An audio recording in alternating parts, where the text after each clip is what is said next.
અત્યંત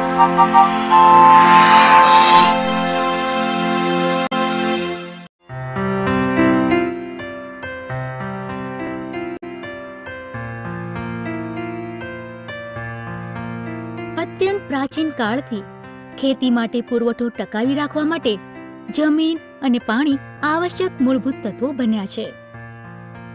ખેતી પાક અને બીજી ઉત્પાદન પદ્ધતિઓને સહાયરૂપ થવા આ સંસાધનો પુષ્કળ પ્રમાણમાં હતા. ત્યારે આપણા ગ્રહ પૃથ્વી પર મહાન સંસ્કૃતિઓ સમૃદ્ધ થઈ હતી. સમય જતાં માનવ અને પશુ વસ્તી વધતા અને આ કુદરતી સંસાધનોનો અતિશય દુરુપયોગ અને અવૈજ્ઞાનિક વ્યવસ્થા વધતા લેન્ડ ડિગ્રેડેશનના આકરા પ્રશ્નો ઊભા થયા હતા. દેશની 1210 લાખ હેક્ટરના કુલ ડિગ્રેડેડ લેન્ડની 36 લાખ હેક્ટર જમીનો ગુજરાતમાં જ છે. ગુજરાતમાં કોતર આશરે 4 લાખ હેક્ટર જમીનમાં છે. તે ગુજરાતના અમદાવાદ, મહેસાણા, ખેડા, આણંદ, વડોદરા, ભરૂચ અને સુરત જિલ્લાઓમાં મુખ્ય નદીઓની આજુબાજુ પથરાયેલા છે. આ ભૂમિના સંસાધન અને વિકાસ માટેની નવી વ્યૂહરચના ઘડી કાઢવા માટે માહી નદી નજીકના કોતરોની જમીનની ઉત્પાદકતા વધારવા માટે ભારત સરકારે મે 1955માં વાસદ ખાતે ભૂમિ અને જળ સંરક્ષણ સંશોધન કેન્દ્રની સ્થાપના કરી હતી. પાછળથી આ સંશોધન કેન્દ્ર તેમજ ભારત સરકારના કૃષિ મંત્રાલય હેઠળના બીજા 6 કેન્દ્રોને ભારતીય કૃષિ સંશોધન પરિષદને 1967માં તબદીલ કરવામાં આવ્યા હતા. પાછળથી 1974માં તે કેન્દ્રીય ભૂમિ અને જળ સંરક્ષણ સંશોધન અને તાલીમ સંસ્થા દહેરાદૂનના વહીવટી નિયંત્રણ હેઠળ મૂકવામાં આવ્યા. સદ સંશોધન કેન્દ્ર રાષ્ટ્રીય ધોરીમાર્ગ નંબર 8 ઉપર મહીસાગર નદી નજીક આવેલું છે. જમીન અને પાણીના સંશોધનોના સંરક્ષણ પર સંશોધન હાથ ધરીને અને નવસાધ્ય કરેલી જમીનની ઉત્પાદકતા સુધારવા માટે ટેકનિક અને વ્યૂહ વિકસાવીને કોતરના પ્રશ્નોના મૂલ્યાંકન માટેનો આ કેન્દ્રનો મુખ્ય ધ્યેય છે. इस संस्थान पर क्वालिफाइड साइंटिस्ट ने मिलकर अलग अलग डिसिप्लिन के वैज्ञानिकों ने मिलकर पूरा सिस्टम बनाया है जिससे ये रिवाइंस रिक्लेम की जा सकती है.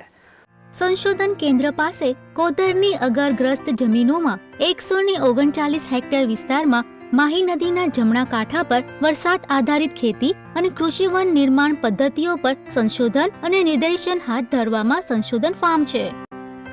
પ્રયોગશાળા, ગ્રંથાલય, સેમિનાર હોલ, હવામાન વેધશાળા, તાલીમ હોસ્ટેલ આ સગવડો સેન્ટર પર છે. સંસ્થાના ધ્યેયને અસરકારક રીતે સિદ્ધ કરવા માટે સંશોધનનું મુખ્ય કાર્યક્ષેત્ર 7 કાર્યક્રમોથી આવરી લેવાયું છે. એટલે કે માહી કોતર પ્રદેશોમાં પાણીથી થતા મૂલ્યાંકન, ટકાઉ ઉત્પાદન પદ્ધતિ માટે સંરક્ષણના પગલાં, સંરક્ષણ આયોજન માટે જળસ્ત્રાવનું ભૂગર્ભ જળસ્તરીય વર્તન, મોટા પ્રમાણમાં ઘસારાથી અસર પામેલા વિસ્તારોનું પુનઃસ્થાપન, સહયોગી સંકલિત જળસ્ત્રાવ વ્યવસ્થા માટે સામાજિક આર્થિક પૃથ્થકરણ અને નીતિ વિષયક વિકાસ અને માનવ સંસાધન વિકાસ અને પ્રૌદ્યોગિક તબદીલી.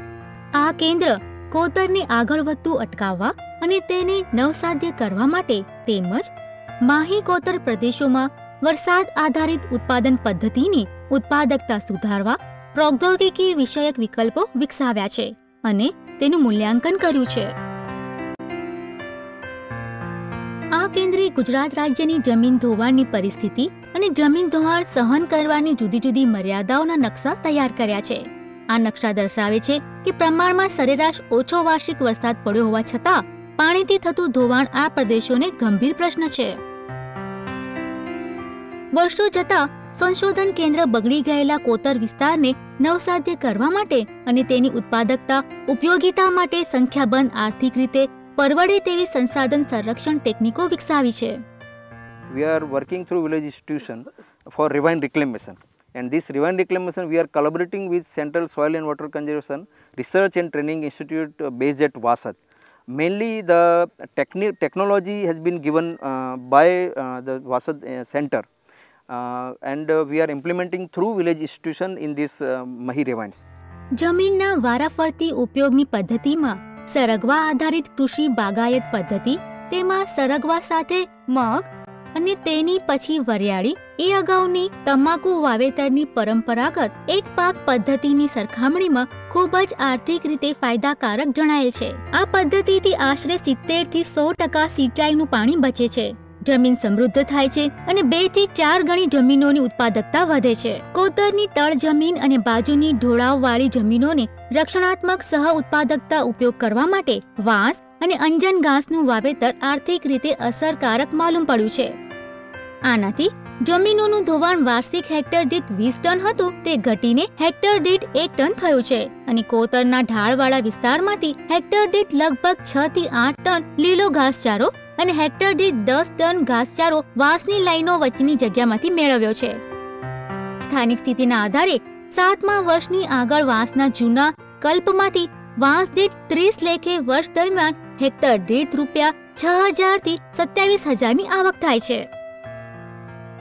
અને 40 હેક્ટરમાં છેલ્લા 15 વર્ષથી અમે વૃક્ષ ઉછેર મંડળી વૃક્ષો રોપાયા છે અને 10 હેક્ટરમાં વાંસ રોપાયા છે અને એ વાસદના જળ સંરક્ષણ માટે કેન્દ્રના સહયોગથી અમે 10 હેક્ટરમાં વાંસ રોપાયા છે અને એનાથી અમને ઘણો સફળતા મળી છે। વાંસ અને ઘાસથી માટીનું ધોવાણ અટકે છે અને આર્થિક રીતે પણ ઘણી સુધારણા છે। કેન્દ્ર દ્વારા સૂકા અને અર્ધ સૂકા વિસ્તારો માટે ભૂગર્ભ પાણીનો રિચાર્જ વધારવા આર્થિક રીતે પોષાય તેવા રિચાર્જ ફિલ્ટર ખેડવાળ અને બિન ખેડવાળ જમીનો માટે તૈયારી કરવામાં આવ્યા છે। ગુજરાતના પર્વતીય ડુંગરાળ પ્રદેશો તથા સુકાઈ ગયેલા જૂના કૂવા માટે આ ઓછા ખર્ચવાળા વિકલ્પથી પ્રદેશની પાણીની મૂળભૂત જરૂરિયાતો સંતોષી શકાશે। अभी फिल्टर जो वासद रिसर्च सेंटर ने लगा अनुसंधान केंद्र ने, तब से हमारे कुएं में 2 बरस से पानी अच्छा चलता है और कपास, तम्बाकू, दिवेला इसको पानी हम देते हैं अच्छी तरह से। કેન્દ્ર સરકાર અને રાજ્ય સરકારના જુદા જુદા વિભાગો દ્વારા સ્પોન્સર કરેલા અનેક કાર્યક્રમો જેમ કે કૃષિ મંત્રાલય, ગ્રામ વિકાસ વિભાગ, સિંચાઈ વિભાગ વગેરે જળસ્ત્રાવ ધોરણે ખેડૂતોના ખેતરોમાં ભલામણ કરેલ વૈજ્ઞાનિક જમીન જળ સંરક્ષણ તથા વાનસ્પતિક પદ્ધતિઓના અસરકારક ફેલાવા અને નિર્દેશન માટેના કાર્યક્રમો આ કેન્દ્રે હાથ ધર્યા છે। તેઓ મારી વેજલપુર પંચાયતમાં અહીંયા 15 એક વીઘા જમીન આવેલ છે અને જમીન છેલ્લા 5 વર્ષથી એમને પડી રહી હતી। એ જમીનમાં મેં આ નવા જે જમીન સંરક્ષણ સુધારણા આપણા તો મૂક્યું વાસદ તરફથી, તેમાં આપણી વેજલપુર પંચાયતમાં જે આ કામ મૂક્યું એમાં મેં આ એક લાભ લીધો હતો અને એ લાભમાં મને એક ખેત તલાવડી બની આપી। પછી જમીન જે ધોવાતી હતી એ જમીનના એના પાળા શેઢા ઉપરના જે પાળા બની આપ્યા, એટલે જમીનનું જે વરસાદી પાણીનો જે નિકાલ થઈ જતો અને ખેતરના વચ્ચે જે ધોવાણ થઈને જે વેરા પડી જતા હતા એ બધું બિલકુલ બંધ થઈ ગયું અને એનું પાણી જે છે છેલ્લે ખેતરમાંથી પાળા પદ્ધતિથી સીધું ખેત તલાવડીમાં આવે છે અને એનું એ પાણી મારે અહીંયા ડોગરની ખેતી કરવામાં, સિંચાઈ કરવામાં કામ લાગે છે। તો એનાથી આપણને એવો સારો ઉત્પાદન મળી રહ્યું અને આપણું ખાતર જે ધોવાઈને જાય એ જતું વ્યર્થ થતું બંધ થઈ ગયું। નવા મોટા જળસ્ત્રાવ ખાતે જળસ્ત્રાવ વ્યવસ્થા કાર્યક્રમથી પરંપરાગત પ્રથા કરતા 44% થી 179% સુધી પાક ઉત્પાદન વધ્યું છે। પરંપરાગત જૂની પ્રથાઓથી ચોખ્ખું વળતર 94% આવતું હતું, જેનાથી પામનું મૂડીરોકાણ 28 થી 112% વધ્યું છે। તે જ પ્રમાણે અંતિસર જળસ્ત્રાવથી પાકની ઉપજ 14 થી 49% વધતા કૃષિ આવકમાં 10%નો વધારો થયો હતો। આના કારણે પામ પરનું મૂડીરોકાણ 7% વધ્યું હતું। આ જળસ્ત્રાવની કામગીરીથી 51,461 માનવ દિનનો રોજગાર ઉત્પન્ન કરી શકાયો હતો। કેન્દ્ર સરકાર અને રાજ્ય સરકાર, સ્વાયત્ત સંસ્થાઓ અને બિનસરકારી સંસ્થાઓએ સ્પોન્સર કરેલ ભૂમિ અને જળ સંરક્ષણ, કૃષિ વન નિર્માણ અને જળસ્ત્રાવ વ્યવસ્થાના ક્ષેત્રમાં આ કેન્દ્રએ 1 થી 2 અઠવાડિયાના ટૂંકી મુદતના અભ્યાસક્રમ ચલાવે છે। જુદી જુદી કૃષિ યુનિવર્સિટીઓએ મોકલાવેલા પૂર્વ સ્નાતક એન્જિનિયરિંગ વિદ્યાર્થીઓ માટે 1 મહિનાનો ઉનાળુ પ્રત્યક્ષ કાર્ય તાલીમ કાર્યક્રમ પણ ચલાવવામાં આવે છે।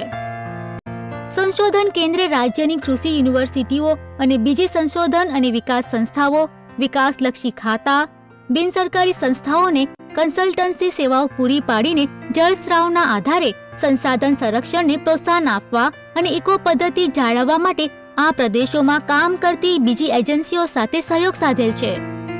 સંસ્થાના વૈજ્ઞાનિકોના અદ્વિતીય ફાળા અને સિદ્ધિઓને કારણે સંશોધન કેન્દ્રના વૈજ્ઞાનિકોને કેટલાય પ્રતિષ્ઠિત એવોર્ડ મળ્યા છે. ખેતરમાં નિદર્શન, ખેડૂત દિન, રાષ્ટ્રીય સંસાધન સંરક્ષણ સપ્તાહ, રાષ્ટ્રીય વિજ્ઞાન દિન વગેરે મારફત ભૂમિ અને જળ સંરક્ષણને લગતી ટેકનિકો વિશે સામૂહિક જાગૃતિ ઊભી કરવા આ કેન્દ્રએ અનેક પ્રકારના કાર્યક્રમો હાથ ધર્યા છે. વાસદનું સંશોધન કેન્દ્ર કેન્દ્રીય ભૂમિ અને જળ સંરક્ષણ સંશોધન અને તાલીમ સંસ્થા દેહરાદૂન હેઠળ છે. કોતરોની નવસાધ્ય માટે યોગ્ય પ્રૌદ્યોગિકીનો વિકાસ કરીને માહી કોતર પદ્ધતિમાં બગડતા જતા કુદરતી સંસાધનના પ્રશ્નો અસરકારક રીતે હલ કરવા માટે કોતર જમીનોનો કાર્યક્ષમ ઉપયોગ અને આ સૂકા અને અર્ધ સૂકા માહી કોતર પ્રદેશના જરૂરિયાતવાળા ગરીબ ખેડૂતોની આજીવિકા વધારવા માટે આ કેન્દ્ર સક્રિયપણે કામ કરી રહ્યું છે.